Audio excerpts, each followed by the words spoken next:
Well, with me in the studio to react to that is Husam Zomlot. He is the head of the Palestinian mission to the UK. I've seen some of the statements from the Palestinian Authority today urging the international community to get involved. But the Israelis have the support of the American government, and we have seen on Ukraine that Europe and the rest of the world has limited power to influence the Americans. It's a very acute moment in global affairs and in our human history. Israel, for the last year and a half, has literally destroyed our international order. The rules we have established should wars erupt, normalizing the targeting of civilians. More than 60,000 have been killed, mostly women and civilians, documented by the UN, targeting hospitals after hospitals, schools. It was pandemic, it was chronic. And then today, actually, the early hours of this morning, Israel and Netanyahu have destroyed diplomacy itself. Because once you agree on a ceasefire agreement, and the guarantors are major regional powers and the US, the Trump administration, and then you constantly breach these agreements and change the goalposts, then there is nothing called no longer global order, nor diplomacy even. So the consequences of this is absolutely far-reaching. And now Netanyahu has dragged the US president from wanting to be the peace president to a war president. And war on who? War on who? War on women and children. War on people. From day one, we have warned the world that Israel will declare war on the Palestinian people. And this is exactly what happened. What do you say to those people who would argue that Hamas could have done more to sustain the ceasefire by releasing more hostages? Well, you know, in the very end, there was an agreement. And the agreement was implemented by the two sides. The first phase was implemented. But the manner in which they were returned was provocative. The men in balaclavas, the parading of hostages on stage, the weapons. It was a statement of intent that Hamas was going to continue to rule Gaza. And that is what has infuriated the Israeli Prime Minister. That's why I represent and speak on behalf of the State of Palestine. I know that. And the government of Palestine. And you know our position. Mm-hmm. You know it very, very well. However, you don't equate a state actor with a group, a political group. States have to be held to a certain standard. That's number one. Number two, if you are really interested in getting your hostages out, they were getting out. But I don't think Netanyahu, nor should you or anybody on earth. And listen to the families of the hostages themselves. This very hour in Israel, what they are saying and what they are protesting. Netanyahu is not interested in getting the hostages out. He's not certainly interested in a ceasefire deal. He's not interested in a long-term sort of political solution. He is interested in his own political survival. He is taking this as a distraction from his own court cases, as you know, now proceeding. He is under the pressure of the fanatics in his government to take this as the Armageddon and to declare a total war and a war of extermination against the Palestinian people.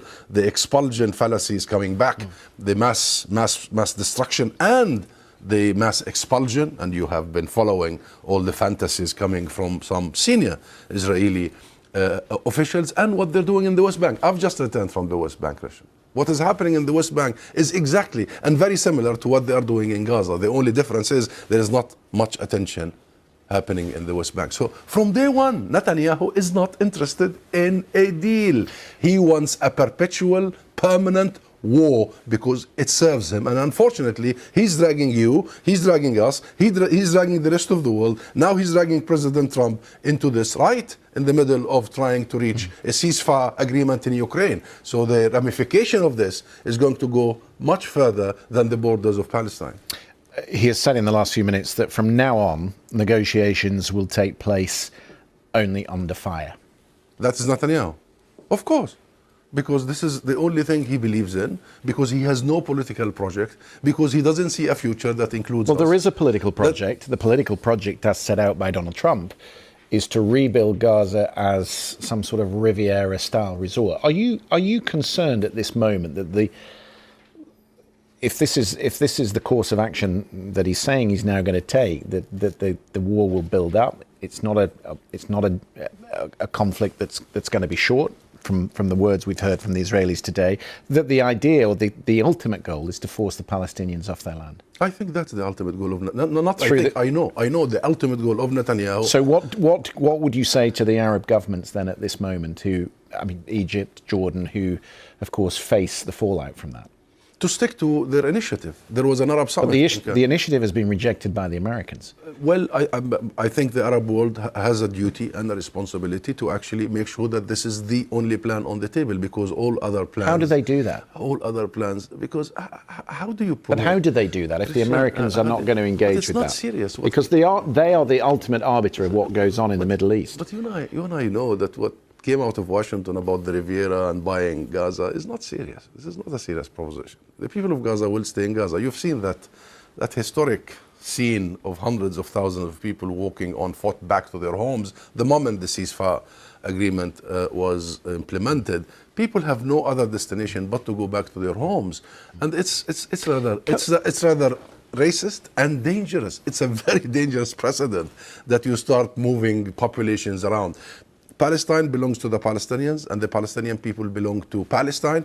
Gaza is an integral part of Palestine. It will be rebuilt. The plan is to rebuild it within a period of 3 to 5 years. It will be united with the West Bank. Palestine has its own national institutions and government recognized by the majority of the world.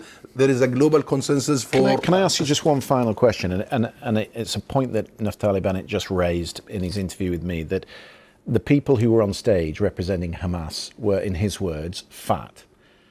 I've had other Israeli contributors on the program saying there was no problem with starvation in Gaza, and that it's Hamas that is storing the food and keeping the food from the Palestinian people and selling the food and taking profit from the selling of food.